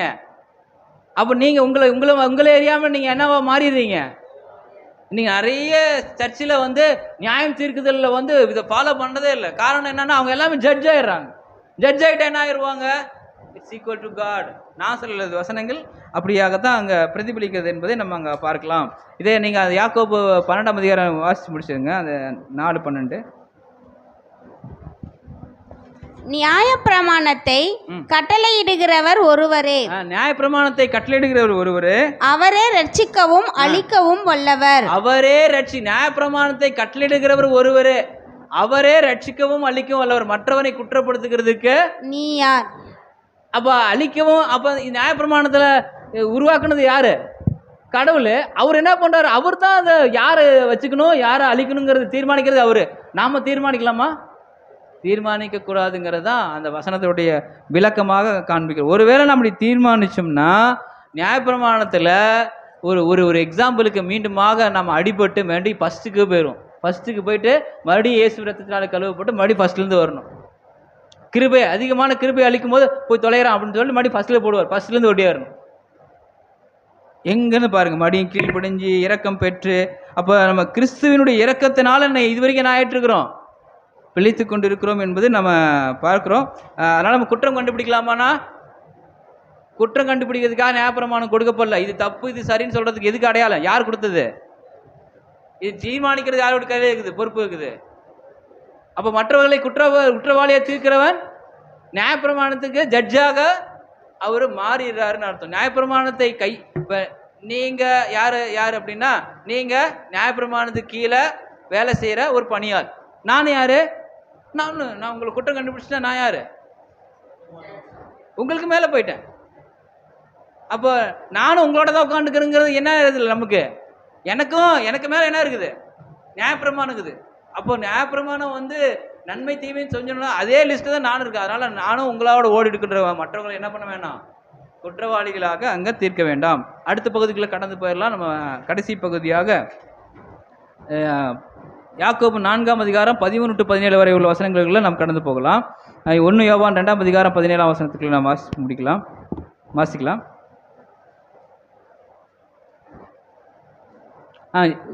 யாக்கோபு 4:13 வாசிங்க. 13. மேலும் நாங்கள் இன்றைக்கு அல்லது நாளைக்கு இன்ன பட்டணத்திற்கு போய் அங்கே 1 வருஷம் தங்கி வியாபாரம் செய்து சம்பாத்தியம் பண்ணுவோம் என்றிருக்கிறவர்களே கேளுங்கள். நாளைக்கு நடப்பது உங்களுக்கு தெரியாது. உங்கள் ஜீவன் எப்படிப்பட்டது? கொஞ்ச காலத்தே அன்றி பின்பு தோன்றாமல் போகிற புகையை போல் இருக்கிறது. அதனால் ஆண்டவருக்கு சித்தமானால், இந்த பாடத்துடைய ஹைலைட் 2வது பகுதியில் ஹைலைட் என்னன்னா, ஆண்டவருக்கு சித்தமானால் நாங்களும் உயிரோடு இருந்தால் இன்னதை செய்வோம் என்று சொல்ல வேண்டும். நாளைக்கு போய் நான் ஃபாரின் போய் சம்பாதிச்சு இவ்வளோ காசு சேர்த்து வச்சு நாளைக்கு நான் இப்படி இருப்பேன் அப்படின்னு நீங்கள் சொல்லாதீங்க. இல்லை நான் இது செய்து முடிச்சிருவேன், நான் பார்த்துக்கிறேன், நான் எல்லாமே செஞ்சிருவேன், எனக்கு எல்லா டேலண்ட் இருக்குது அப்படின்னு நீங்கள் சொல்லாதீங்க அப்படிங்கிறார். புரியுதுல நமக்கு என்ன சொல்ல வர்றாருன்னு? இல்லை நான் என்ன பண்ணுறேன்னா ஒரு பெரிய களஞ்சியத்தை சேர்த்து ஒருவேளை புயல் அல்லது குண்டு வீசிட்டானுங்களா, நான் எப்படி பொழைச்சிக்கிறேன்னு தெரியல, அதனால் தானிய கிடங்கு மாதிரி ஒன்று சேமிச்சு நான் அதில் போய் பொழைச்சிக்கிறேன் அப்படின்னு நீங்கள் சொல்லாதீங்க. என்ன வேணால் நாளைக்கு நடக்கலாம், ஆனால் உங்களுடைய நம்பிக்கை எதனடி யாருக்கிட்ட இருக்கணும்? அங்கே தான் பாருங்கள், ஆண்டவருக்கு சித்தமானால் நான் உயிரோடு இருப்பேன், அப்படி உயிரோடு இருந்தேன்னா நான் உங்களை எல்லாத்தையும் பார்க்குறேன், அடுத்த வாரம் நான் கண்டிப்பாக சர்ச்சுக்கு வந்துடுவேன் அப்படின்னு உங்களை எத்தனை பேர் சொல்ல முடியும்? கண்டிப்பாக வந்துடுவோம். விசுவாசின் அடிப்படையில் வேணால் நீங்கள் சொல்லலாம், ஆனால் கண்டிப்பாக வந்துடுங்கிறது யார் கையில் தான் இருக்குது? இப்படி தான் சொல்லணும். ஆண்டவருக்கு சித்தமானால் அடுத்த வாரம் நான் வருகிறேன் அப்படி தான் நீங்கள் சொல்லணும். ஆண்டவருக்கு சித்தமானால் உங்களுக்கு நான் கால் பண்ணுறேன். இல்லைன்னா நீங்கள் என்ன பண்ணக்கூடாது, நான் பொழைச்சிக்குவேன், என்னால் யாருமே ஒன்றும் பண்ண முடியாது, என்னால் யாரும் ஒன்றுமே பண்ண முடியாது நீங்கள் நினச்சிங்க அப்படின்னா அங்கே மிஸ்டேக் பண்ணுறீங்கன்னு வசனம் சொல்லுது. ஆனால் நம்ம வசனம் வாசிக்க மீண்டுமாக போகலாம் பாருங்கள். 1 யோவான் 2ஆம் அதிகாரம் 17ஆம் வசனம் பாருங்கள். உலகமும் அது நிச்சயம் ஒளிந்து போம். உலகமும் ஒளிஞ்சு போயிருது, அது நிச்சயம் ஒளிஞ்சு போயிருது. தேவனுடைய சித்தத்தின்படி செய்கிறவனோ என்றென்றைக்கும் நிலைத்திருப்பான். நிலையில்லாத உலகத்தை ஐடென்டிஃபை பண்றோம். இந்த நிலையில்லாத உலகம் எப்படி இருக்கு அப்படின்னா, நம்ம இந்த உலகம் எப்படின்னா யாக்கோபு 4:14, யாக்கோபு 1:11, யோபு 7:7 இதெல்லாம் சொல்றாரு. இது புகையை போல இருக்குது, ஒரு நிழலை போல இருக்குது, இது காற்றை போல இருக்குது. அப்படின்னா என்ன அர்த்தம்? நிலையில்லாத உலகத்துக்கு தான் இங்கே ஒப்பீடு கொடுக்குறோம். நிலையில்லாத உலகத்துக்கு ஒப்பீடு அங்கே நம்ம கொடுக்குறோம். ஆனால் ஒருத்தர் என்ன பண்ணுறாரு பாருங்க, லூக்கா 12:18 லூக்கா 12:18 வாசிக்கலாம்.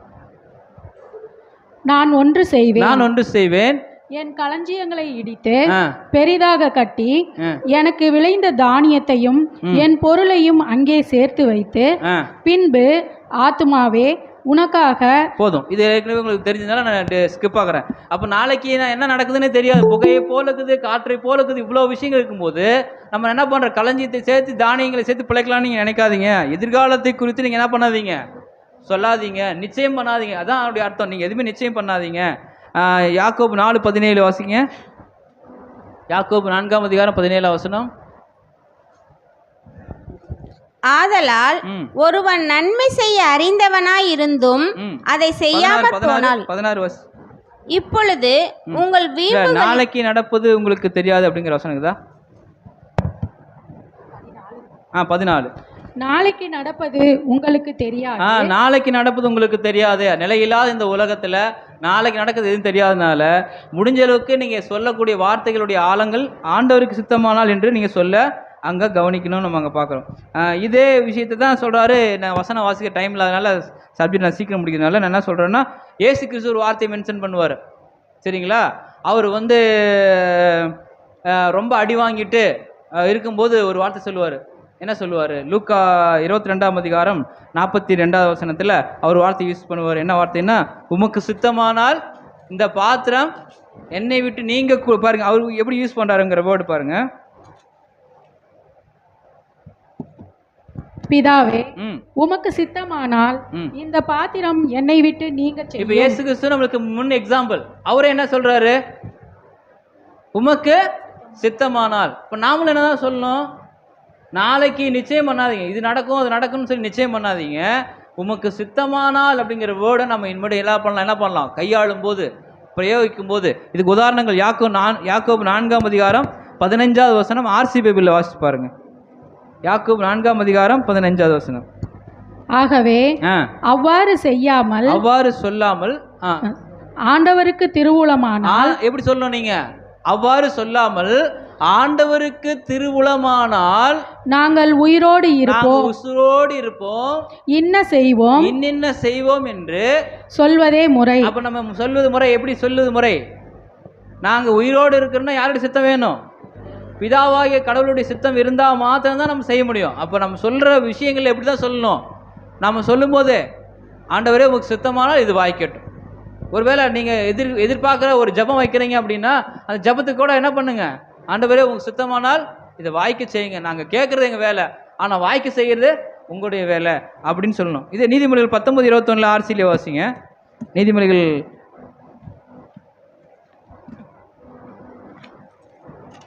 19:21 வாசி.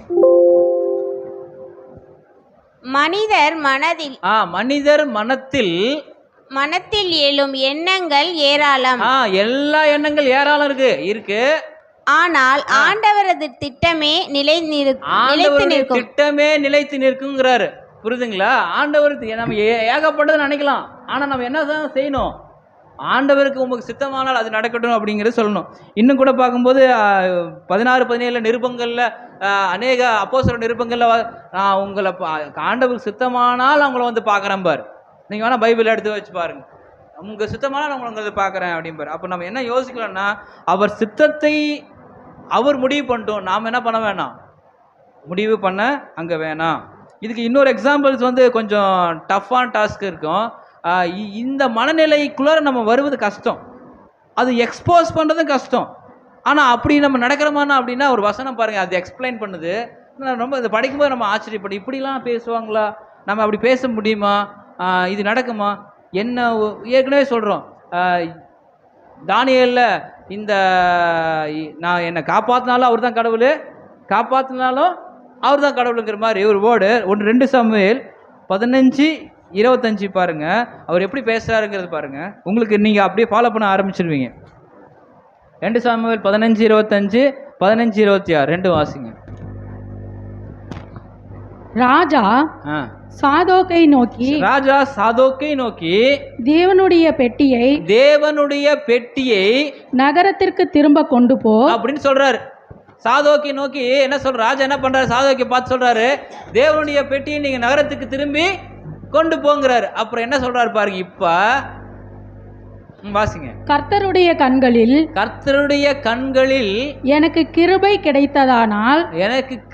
கிடைத்ததானால் நான் அதையும் அவர் வாஸ்தலத்தையும் பார்க்கிறதற்கு என்னை திரும்ப வர பண்ணுவார். இப்ப என்ன பண்றாரு, இப்ப என்ன நாம என்ன பண்ணுவோம், ஒரு வேலை செய்ய சொன்னா நீ என்ன பண்ணுவீங்க, ஒரு வேலை செய்ய சொன்னா நீங்க என்ன பண்ணுவீங்க, அந்த வேலையை அப்படியே செய்யறது ட்ரை பண்ணுவீங்க. ஆனா அவர் என்ன பண்றாரு, திங்க் பண்றாரு.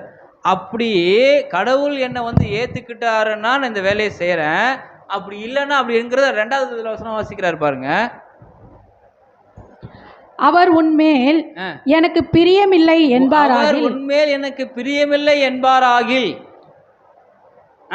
இதோ இங்கே இருக்கிறேன், அவர் தம்முடைய பார்வைக்கு நலமானபடி எனக்கு செய்வாராக என்றான். இதுதான் கிரிட்டிக்கலான மைண்டு. இந்த மனநிலையோ யாருக்கு இருக்கோ அவங்க கடவுளோடு ஈஸியாக ஒத்திசைவு பெற்றுருவாங்க. இப்போ என்ன பண்ணுறோம், இன்றைக்கி நம்முடைய சித்தத்தை நிறைவேற்றுவதில் குறியாக இருக்கிறதுல நம்ம 100% உழைக்கிறோம். ஆனால் இங்கே ஒருத்தர் என்ன பண்ணுறாரு, எட்டி கடவுளுடைய இருதயத்தையே பார்க்குறாரு, செக் பண்ணுறாரு. அவர் ஒரு வேளை என்ன பிடிச்சிருந்தா நான் அந்த வேலையை செய்கிறேன், ஒரு வேளை பிடிக்கலன்னு நான் இங்கேயே இருந்துக்கிறேன். ஆனால் வெறுக்கல, கடவுள் அவர் வெறுக்கல பாருங்க. அவர் என்ன சொல்கிறாரு, உண்மையில் எனக்கு பிரியமில்லை அப்படின்னு கடவுள் சொல்லிட்டாருன்னா நான் இங்கேயே இருந்துக்கிறேன். அவருக்கு பிடிச்சா அந்த வேலையை செய்கிறேன், அவருக்கு பிடிக்கலன்னா நான் என்ன பண்ணுறேன், அந்த வேலையை செய்யலை. அப்போ நம்ம என்ன பண்ணணும், ஒவ்வொரு வேலையிலையும் நம்ம என்ன பண்ணணும், ஆண்டவருடைய சித்தத்தை ப்ரிஃபரன்ஸ் கொடுக்கணும், ஃபஸ்ட்டு ப்ரிஃபரன்ஸ் கொடுக்கணும். அப்படி கொடுக்கும்போது அவர் நம்ம என்ன பண்ணுவார், நீ போன்றுவார். அதுக்கப்புறம் நீங்கள் வாசி பார்த்தீங்கன்னா அவர் தம்முடைய பார்வைக்கு நலமானபடி எனக்கு செய்வாராக என்று அவர் மனநிலையை அங்கே நம்ம புரிந்து கொள்றதுக்கு. அப்போ நம்ம என்ன பண்ண வேணாம் அப்படின்னா, சுய பலம் நமக்கு வேண்டாம், சுய ஆலோசனை நமக்கு வேண்டாம், சுய தீர்மானம் நமக்கு வேணாம், சுய நம்பிக்கை எடுத்துக்கூடக்கூடாது அப்படிங்கிறத நான் பார்க்குறோம். அப்போது ஆண்டவர் நமக்கு ஒரு விஷயம் சொல்கிறாருன்னா அதுக்கு அவர் சித்தத்தை ஆராய்ச்சி பண்ணிவிட்டு அதன்படி செய்கிறது தான் சரியான முறை என்பதை நம்ம புரிந்து கொள்ள வேண்டும். புலம்பல் 3ஆம் அதிகாரம் 37வது வசனத்தை நம்ம வாசிக்கலாம்.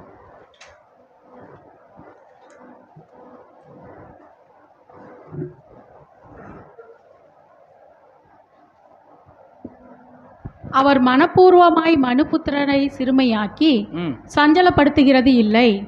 37 ஆண்டவர் கட்டளையிடாதிருக்கிற காரியம் சம்பவிக்கும் என்று சொல்லுகிறவன் யார்? அப்போ அவர் சித்தம் இல்லாமல் நீங்க எதுவுமே செய்ய முடியாது, செஞ்சாலும் அது வேஸ்ட் அப்படிங்கிறது தான் அதனுடைய அடையாளம் என்று நம்ம அங்கே புரிந்து கொள்கிறோம். அப்போது நாம் மேன்மை வசனம் யாக்கோபு 4:16 அதுக்கப்புறம் 17 நம்ம இறுதியாக முடிக்க வரோம். யாக்கோபு 4:16-17 என்ன சொல்கிறாருன்னா, நீங்கள் வீம்புகளில் மேன்மை பாராட்டாது இருப்பீர்களாக. வீம்புகளில் நம்ம அநேகர் மேன்மை பாராட்டுறோம், அப்படி மேன்மை பாராட்ட வேணாம். அதுக்கு நமக்கு நாளைக்கு நடக்கிறது நமக்கு தெரியாது. மேக்ஸிமம் நம்ம என்ன பண்ணலாம், கடவுளுடைய சித்தம் என்னதென்று அறிந்து மேன்மை பாராட்டுதல் கடவுளுக்கு கேட்டதாக இருக்கும்படி நம்ம பார்த்து கொள்ளலாம். யாக்கோபு 4:17 மட்டும் நம்ம வாசிக்கலாம், முடிஞ்சிருச்ச படம்.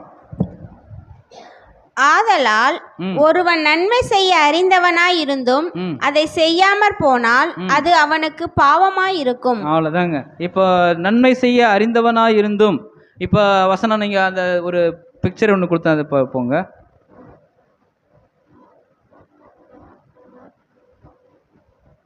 இதில் என்ன பார்க்குறோம் அப்படின்னா, இந்த பாடம் இதோடைய விஷயங்கள் முடிஞ்சிச்சு. லாஸ்ட் இன்னும் இல்லையா, நன்மை செய்ய அறிந்தவனாய் இருந்துன்னு இருக்கா?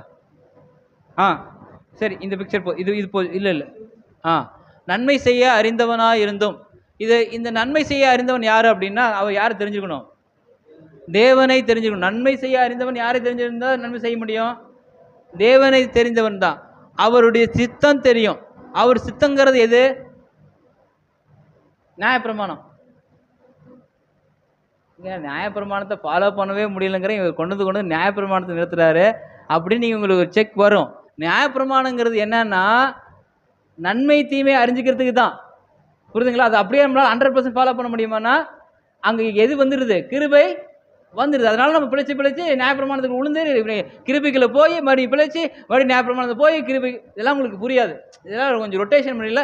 ரோமர் ஃபுல்லாக நீங்கள் வாசிச்சு பார்த்தீங்கன்னா உங்களுக்கு ஓரளவுக்கு புரிஞ்சிடும். பாருங்கள், தேவனை அறிந்தவன் அவர் சித்தம் தெரியும். நியாயப்பிரமாணம் நன்மை தீமையில் நம்ம இப்போ வந்துட்டோம். நியாயப்பிரமாணம் வந்தோம்னா எது வந்துருச்சு?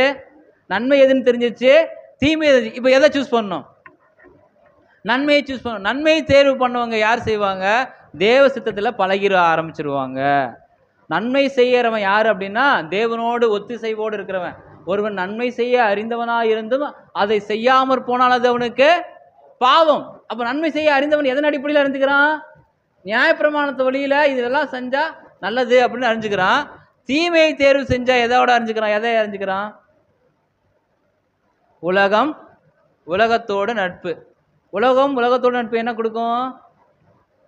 பாவம் வாசமாயிரும், பாவம் வந்துடுது. அப்போ தேவனோடு உள்ள உறவு வரும்போது அவர் சித்தத்தை தெரிஞ்சுக்கிறோம், நன்மையை தெரிஞ்சுக்கிறோம், அதை செய்கிறோம். ஆனால் அதை நன்மையை அறிந்து அதை செய்யாதவங்க யாரோடு இருக்கிறாங்க? உலகத்தோடு இருக்கிறாங்க. அடுத்தது இதில் போங்க. இதுதாங்க பார்க்குறோம். இது கொஞ்சம் பாடத்தோட முடிவுக்குள்ளே வந்தாச்சு. இது எஜமான் யாருன்னு நமக்கு தெரியும். எஜமான் யாருன்னு தெரியாதுங்க யாராவது இருக்கீங்களா? பிதா யாருன்னு நம்மளுக்கு தெரிஞ்சிருச்சு. பிதா யாரு அப்படின்னா அவருடைய சித்தம் தெரிஞ்சவங்கெல்லாம் அவருடைய குமாரர்களாக இருப்பாங்க. அவருடைய சித்தம் தெரியாதவங்களாம் அவருடைய குமாரர்கள் அல்ல. அறிந்தவன் என்னவா இருப்பான்? ஆயத்தமா இருப்பான். ஆயத்தமா இருந்து என்ன பண்ணுவாரு? அவருடைய ஒரு எக்ஸாம்பிளுக்கு ஒரு குருகுலத்தை வேலை செய்கிற ஒரு குருநாதர் இருப்பார். குருநாதர் கீழே இருக்கிறவங்களாம் பேர் என்ன? சிஷ்ய பிள்ளைகள் இருப்பாங்க. அவர் சிஷ்ய பிள்ளைகள் என்ன தான் பண்ணுவாங்க? குருநாதர் என்ன சொல்கிறாரோ அதை மட்டுமே செய்வார். வேற எதுவுமே செய்யறதுக்கு அவர் அனுமதி இல்லை. இது உண்மையாலுமே ரியலாக இருக்குது. நீங்கள் இந்த மடம்லாம் போயிருக்கீங்களா? மடத்துக்கு கீழே அவங்க சுயமாக ஒரு யோசனை கூட செய்யக்கூடாது. நம்ம சர்ச்சில் சொல்கிறோம், அப்படிலாம் இங்கே சர்ச்சில் நடக்கிறது இல்லைங்க, நிறைய மாறி இருக்கு. ஆனால் மடத்தில் போனீங்கன்னா அன்றது எக்ஸாம்பிளுக்கு நம்ம ஆர்சியில் பார்த்தீங்கன்னு வச்சிங்களேன், ஆர்சி கோயிலில் சிஸ்டருங்க அவங்க இஷ்டத்துக்கு நடக்கவே முடியாது. மேலே யார் இருப்பாங்க? அருளப்புறம் அதில் அதுக்கு பிஷப் இருப்பாங்க. அதுக்கு மேலே கார்டினர்ஸ்லாம் இருப்பாங்க. அதுக்கு கீழே அந்த கார்டினர்ஸ் பிஷப் என்ன சொல்கிறதெல்லாம் கேட்கணும். பிஷப்புக்கு கீழே சிஸ்டர்ஸ் பிரதர்ஸ் இருப்பாங்க. அவங்க சொல்கிறதில் ஒன்று கூட மாற்றக்கூடாது. புதுசாக சேரவங்க அதுக்கு மேலே கக்கூஸ் கழுவுனா எல்லாமே அன்றதெல்லாம். ஆனால் கடவுளுடைய சித்தத்தை ஆம் என்று சொல்லிட்டு அவருக்கு பிரியமான செஞ்சா அவர் என்ன பண்ணுறாரு? அதிகமாக காது கொடுத்து கேட்பாரு, அதிகமாக செய்வார். அவங்க பேர் யோவான் 13:17 சொல்கிறார், பாக்கியவான்கள் அப்படிங்கிறார். ஆனால் கடவுள் சித்தம் என்னன்னு தெரிஞ்சு அறிந்தவன் என்ன செய்ய மாட்டார்? கடவுளுடைய சித்தத்தை தெரிஞ்சவருக்கு பலன் இருக்கு. ஆனால் தெரிஞ்சு நான் செய்ய மாட்டேன் அப்படின்னு சொல்கிறவங்களுக்கு என்ன இருக்குது? எத்தனை அடி இருக்குது? கடவுள் சித்தத்தை தெரியாதவங்களுக்கு பிரச்சனையே கிடையாதுங்க. அந்த லிஸ்ட் பின்னாடி இருக்குது. இந்த சைடு லிஸ்ட் நம்ம இந்த கிளையில் வரும். சித்தம் தெரிஞ்சு அறிஞ்சவங்களுக்கு பலன் இருக்கு. ஆமாங்க, சித்தம் தெரியும், என்ன செய்யணும்னு தெரியும், ஆனால் செய்ய மாட்டேன் அப்படிங்கிறவங்களுக்கு என்ன இருக்குது? அடி இருக்கு. புரியுதுங்களா? அநேக அடிகள் அடிக்கப்படுவாங்க. ஆனால் அறியாதவங்களுக்கு என்ன இல்லை? தேவனுடைய சித்தம் தெரியாது, செயல் இல்லை, ஆயத்தம் இல்லை. எத்தனை அடி அடிப்பாரு? இப்போ எத்தனை அடிக்கு பார்த்துருவான்களா நம்ம இருக்கிறோம்? ஒத்துக்கிறோம். அநேக அடிகளுக்கு பார்த்துருவான்களா இருக்கிறோமா? சில அடிகளுக்கு பார்த்துருமா இருக்கணுமா? சித்தம் தெரிஞ்சிட்டாவே முடிஞ்சு போச்சு. அநேக அடிகளுக்குள்ளார வந்தாச்சு. அப்போ ஆமா இல்லையானுங்கிறது யாருடைய கையில் இருக்குது? நம்ம கையில் இருக்குது. வசனம் வேணா ரோமர் 2ஆம் அதிகாரம் 23ஆம் வசனத்தை நீங்கள் வாசிச்சு பாருங்க.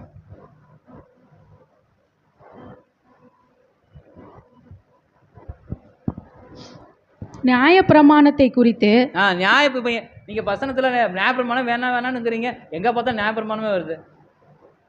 ஏன் சொல்லக்கூடாது? இல்லை, நாம பைபிள் நியாயப்பிரமாணத்துக்கு அப்பாற்பட்டவர்கள். ஆனால் நம்ம நியாயப்பிரமாணத்துக்குள்ள வரக்கூடாது. ஆனால் நியாயப்பிரமாணத்தை குறித்து மேன்மை பாராட்டுகிற நீ நியாயப்பிரமாணத்தை மீறி நடந்து தேவனை கனவீனம் பண்ணலாமா? பண்ணக்கூடாது. அது லூக்கா 12:47-48 தான் அங்கே வசனம் அங்கே இருக்குது. அதுதான் அந்த டயக்ராம் நாங்கள் போட்டு காமிச்சேன். வேணாம். அப்போ நம்ம என்ன விஷயம் அப்படின்னா, நியாயப்பிரமாணத்தை கடைபிடிப்பவர்கள் ஒருவர் என்று நாம் சொல்லுவோமானால் தீர்ப்பளிக்க முடியாது. நாம் நியாயப்பிரமாணத்துக்குள்ளே வந்துட்டு இது தப்பு இது சரின்னு சொல்கிறவங்களா இருந்தால் நாம் தீர்ப்பளிக்கலாமான்னா மற்றவர்களை குறித்து தீர்ப்பளிக்கக்கூடாது. நியாயப்பிரமாணத்துக்கு மேற்பட்டவர் நாமளா கடவுளா? கடவுள் தான் அப்படிங்கிறது நம்ம பார்க்கணும். அப்போ தவறிழைத்தவர்களுக்கு நம்ம குற்றம் தெரியும். ரோமர் 3:10 வாசிச்சு பாருங்க. ரோமர் 3:10. அந்தபடியே நீதிமான் ஒருவராகிலும் இல்லை. நீதிமான் ஒருவனாகிலும் இல்லை. ஏசாயா 64:6. நம்முடைய நீதியெல்லாம் அழுக்கான கந்தைகளை போல இருக்கிறது. அதனால அது வசனம் வாசிக்க வேணாம். அப்போ நம்ம என்ன பண்ணுறோம்னா, கடவுளுடைய அன்பு என்ன பண்ணுதுன்னா, கடவுளோடு அன்பு இருந்துச்சு அப்படின்னா நாம் என்ன பண்ணுவோம்? சரியானதை செய்வோம். நியாயப்பிரமாணத்தை நிறைவேற்றுறது கர்த்தர் இயேசு கிறிஸ்து மட்டும்தான். அது யோவான் 3:16 வாசிச்சு பாருங்க. கடவுளோடு அன்பு இருந்தால் அவர் என்ன பண்ணுவார்? கடவுளோடு உள்ள அன்பு நம்ம என்ன அவர் என்ன பண்ணார், நாம் என்ன பண்ணலாம்? யோவான் 3:16. தேவன் தம்முடைய ஒரே பேரான குமாரனை விசுவாசிக்கிறவன் எவனோ அவன் கெட்டு போகாமல் நித்திய ஜீவனை அடையும் படிக்கு அவரை தந்தருளி இவ்வளவாய் உலகத்தில் அன்பு கூர்ந்தார். உலகத்தில் அன்பு கூர்ந்தார். யாரை கொடுத்து அன்பு கூர்ந்தார்? ஒரே பேரான குமாரனையே கொடுத்து அன்பு கூர்ந்தார். ஒரே பேரான குமாரனை எவ்வளவு ஸ்பெஷல். அப்போ அவர் என்ன பண்றாரு? ஒருத்தர் திருந்ததுக்காக அன்பு செலுத்துறாரு. ஒருத்தர் திருந்ததுக்காக என்ன செலுத்துறாரு? நியாயப்பிரமாணத்தில் ஆக்கவும் அழிக்கவும் செய்யல. என்ன பண்ணுறாரு? அங்கே அன்பு செய்கிறாரு. குமாரனே கொடுத்து அன்பு செய்கிறார். இப்போ ஒரு விஷயத்தில் நம்ம யோசித்து பார்க்கலாம் பாருங்க. இப்போ நியாயப்பிரமாணத்தினுடைய அடிப்படை எது? ரோமர் 13:18. நியாயப்பிரமாணம் நம்ம கடைபிடிக்கலாமா கடைபிடிக்கக்கூடாதா? இல்லை, கேள்விதான். தப்புன்னா தப்புன்னு சொல்லுங்க, நான் இப்பயே ஏற்றுக்கிறேன். இல்லை அதெல்லாம் பார்த்துட்டோம் இல்லைங்களா? நியாயப்பிரமாணத்தை நம்ம எப்படி ஃபாலோ பண்ணோம்? நியாயப்பிரமாணம் ஃபாலோ பண்ண முடியுமா? என்னால் ஃபாலோ பண்ண முடியாது. உங்களால் ஃபாலோ பண்ண முடியுமா? தெரியல. ஆனால் நியாயப்பிரமாணத்தை ஒருத்தர் ஃபாலோ பண்ணலாம். அப்படி ஃபாலோ பண்ணவர் எப்படி? பிதா சொன்னார், நீங்கள் போய் ஜீவனை விடுங்கன்னு. உடனே நான் போகிறேன், ஜீவனை விட்டுட்டேன். பிதா அன்பு காட்டுறதுன்னு அடிப்படையிலேயே நியாயப்பிரமாணத்தை நிறைவேற்றினாரா எப்படிங்கிறது இந்த வசனம் தெளிவாக விளக்கம் கொடுத்துருப்பாரு. ஒருவரிடத்தில் ஒருவர் அன்பு கூறுகிற கடனே அல்லாமல் மற்றொன்றிலும் ஒருவனுக்கும் கடன்படாதீர்கள். கடன்பட வேண்டியது எதுக்கு? அன்பு கூறுறதுக்கு. ஆனா அது மட்டுமா சொல்லுது? அது சொல்லல. அது கீழே வாசிங்க. பிறனிடத்தில் அன்பு கூறுகிறவன் நியாயப்பிரமாணத்தை நிறைவேற்றுகிறான். இப்ப நியாயப்பிரமாணத்தை நிறைவேற்ற முடியுமா? முடியாதா? முடியாது. ஏன்னா அது தப்பு சரின்னு சொல்லுது. ஏன்னா நம்மளால அன்பு காட்ட முடியறது இல்லை. நியாயப்பிரமாணம் என்ன சொல்லுது? அன்பு காட்டுது சொல்ற. பிறனிடத்தில் அன்பு கூறுகிறவன் நியாயப்பிரமாணத்தை நிறைவேற்றுகிறான். நியாயப்பிரமாணத்தை நிறைவேற்றுறதுக்கு ஒரு சிம்பிள் வே அன்பு காட்டினா போதும். ஆனால் குற்றம் கண்டுபிடிச்சா,